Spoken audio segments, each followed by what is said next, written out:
realization of this fact that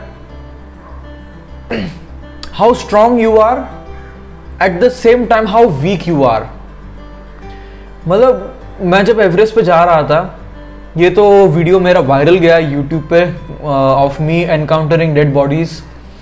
तो जब मैंने जो उस वीडियो में मैंने नहीं कहा वो अभी कहता हूँ, उस डेड बॉडी को देख के जो फर्स्ट बॉडी थी जो मैंने एनकाउंटर किया था उसको देख के बस मेरे माइंड में एक चीज आ रही थी. I could see myself in him. Not in the sense कि oh I am going to die now, no no, ऐसी फालतू की बातें नहीं.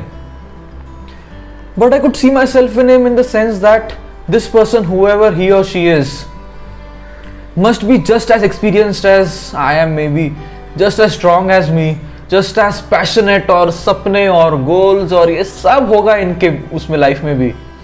एंड वही सपना उनको इतना ऊपर तक लेके आया. In that sense how strong we are, कि a place where human beings are not meant to survive, वहां पे हम हैं आज. देखो, against all odds we human beings are so smart and so strong that we are here. But at the same time उसने एक गलती की होगी कुछ ना कुछ, एंड देखो क्या हो गया, मर गया. मतलब तुम्हारे सारे पावर, गोल, एम्बिशंस, ड्रीम सब पुफ, सब गायब, खत्म. And you are dead, you are just right there dead. तो ये एक चीज मुझे बहुत ही स्ट्रांगली रियलाइज हुई. हमें लोग सबको पता है इंटेलेक्चुअली कि हम मरने वाले हैं, सबको पता है ना मरने वाले, लेकिन जब आप इस चीज को अपनी आंखों के सामने होते हुए देखते हो कि वही चीज जो आप पाने के लिए निकले हो वही पाने के लिए कोई और निकला था, उनकी भी फैमिलीज होगी पीछे. देखो क्या हो गया. You are such a mortal being.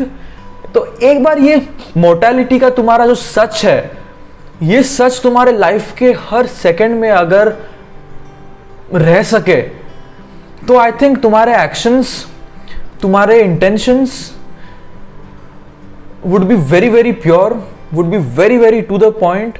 कुछ भी फालतू की चीजें नहीं करोगे आप लाइफ में, फालतू की जगह पे एनर्जी नहीं डालोगे, फालतू के लोगों से नहीं जुड़ोगे, and your life would be very very sorted from within. Because when you actually realize that you have very limited amount of time and very limited amount of energy, you would invest both of them in only what really really really matters to you.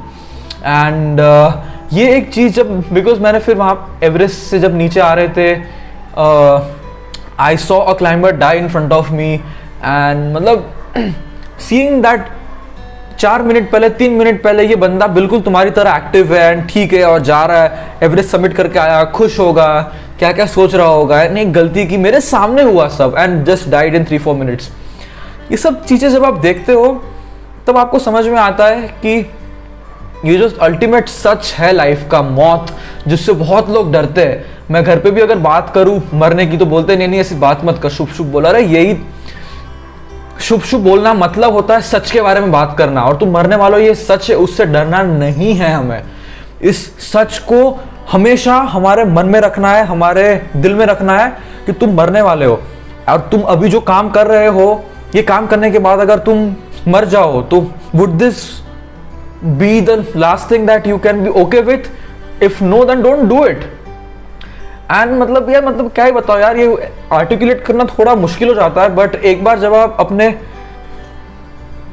मॉर्टल nature को देख लेते हो तो the way you look at the world, the way you look at people, आप भी उसको ऐसे देखते हो, बेचारा ये भी तो मरने ही वाला है यार, इसके पास भी limited amount of time and energy है. क्यों किसी को हेट करना, क्यों किसी को उंगली करना, क्यों किसी के साथ थोड़ा सा ऐसा करना जो अच्छा नहीं है. मतलब यार, you just become very sorted from with in, very loving from with in, very compassionate from with in. लोग लव कंपैशन की बात करते हैं, वो सब बातें होती है. कोई थोड़ा सा उंगली कर दे उनको, वो 2 उंगली करेगी उनको, वो 1 थप्पड़ मारे तो 2 थप्पड़ मारेगा. मतलब वो कंपैशन की बातें तब तक समझ में नहीं आएगी जब तक यार इस मॉर्टल नेचर को आपकी और दूसरों के अच्छे से आप अपने लाइफ का लिविंग रियलिटी नहीं बनाते. और यही एवरेस्ट ने मेरे लिए किया.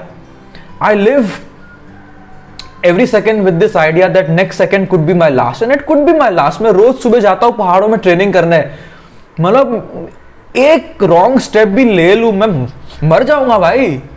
एंड ये तुम्हारा सोशल मीडिया फॉलोइंग और जितना पैसा है, पावर है, कुछ भी काम नहीं आता यार उसके सामने. तो this idea of, not idea, this fact of the matter that you're going to die, this became my root, and I think this was the biggest takeaway from Everest for me, I would say.